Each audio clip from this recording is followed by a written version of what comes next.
actually tell me exactly what these things are that we're going to be playing? Well, really, I suppose they could have been anything, couldn't they? I mean, I've got 1,000 things I could have brought in. I could have brought in rehearsal tapes. I could have brought in film soundtracks. I could have brought in any of the things that the Who are working on.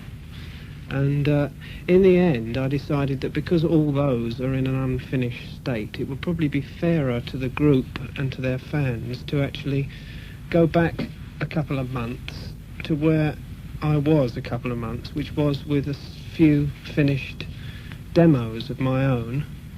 And also, I think it would, if I played bits of sort of unfinished Who stuff, it might take the sting out of the forthcoming album anyway. So the stuff that I brought with me is actually my own demos, which I make for the Who, and I've done everything like that right all the way through the years. I've always made demos, which I played to the band, which I make at my own studio, which is much better than this bloody place, I tell you. Sorry about that. I mean, it's got a bar in the corner with hot and cold running jacuzzis, but basically they're different from the normal run-of-the-mill thing, because they're done. I do most of the parts myself, or all of the parts myself, on the ones that I bought today. And I've also bought songs which have already been rejected, lad. Well, super. Well, as we go through them, could you say whether they've been rejected or whether they're actually going to appear in some other form on the new Who album? Yeah, so okay. The first one is called Sister Disco, which we'll play after a break. Is that rejected, or is that going to be seen in another sort of form? No, it's a soon? bit too obvious to be rejected. Sister Disco is a track which I think maybe the demo is probably going to be a bit deceiving. It's got traces of Barbara O'Reilly about it, but the way the Who do it is, I can assure you, going to be vastly superior. But anyway, the demo is exciting. I'm very pleased with the song. It's about actually saying goodbye to an era. Are you depressed, Nicky? No, I'm not depressed. Because you will be after you've heard this. All right, well, let's take a break, then we'll come back, all right? Capital Record Break. Thank you, Aid. Murder on the headphones now. Right, this is Sister Disco, and you said it's depressing, right? Is it really intensely? depressing, Is it yeah. really depressing? It's about growing old and getting really sort of past it. You know, giving up, dying, getting covered in mould. Nothing heavy.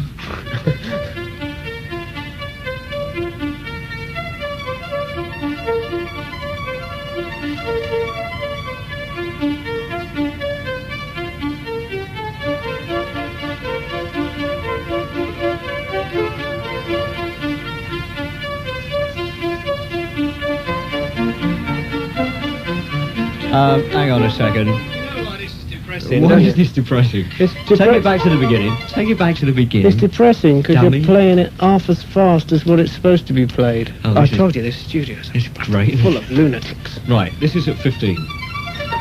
Right. God, that's depressing.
Goodbye, Sister Disco. to yourself in your trance.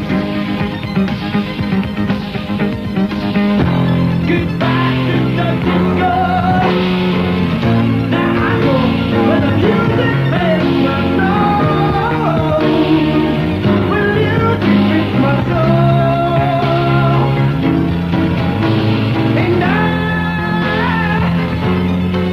will never let go. I'll never let go till the echo of the street fight has been told.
And comfort your soul when you are lonely and broken and old.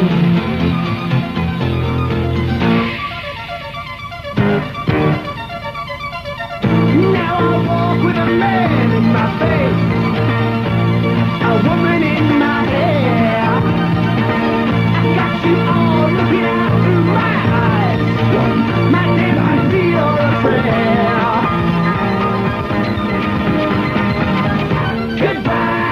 The disco with your flashing trash lamp. Goodbye, Sister Disco, to your 13-year tramp. Goodbye, Sister Disco, my damn she left you behind. 194. Just one more for luck. Sister Disco, now that is a demo tape that you actually did in your own studio, right? Yeah, it's got synthesised a sequencer through a synthesizer to make the fiddles kind of Very reminiscent of Barry Riley. Yeah, well, because that was done in this, using the same technique. It's interesting that you've gone back to using the synthesizer, because on the Who by Numbers that instrument was sort of discarded. Or it certainly wasn't as prominent as it has been in previous Who albums. Well, I think that was self-conscious, really, because I felt very doubtful about what I was doing when we were doing Who by Numbers. You know, I didn't really know. I wasn't sure that what I was doing as a musician and a composer was right for the Who, and I felt the only way to really find my feet again was to clear away the go back to basics in a way. And I think Glyn, who is sitting here, probably people don't know that Glyn Johns, my producer, is here with me today. Hello, Glyn. Hello. Hello. And we just never really felt the need on any of the songs that we were doing, because the songs, I suppose, they were written, I mean, whereas, for example, Sister Disco and Barbara O'Reilly were written in the studio with me sitting at a synthesizer, the songs on Who by Numbers were written with me stoned out of my brain in my living room. I'm afraid to say, you know, I'm laughing now, folks, but crying my eyes out, you know.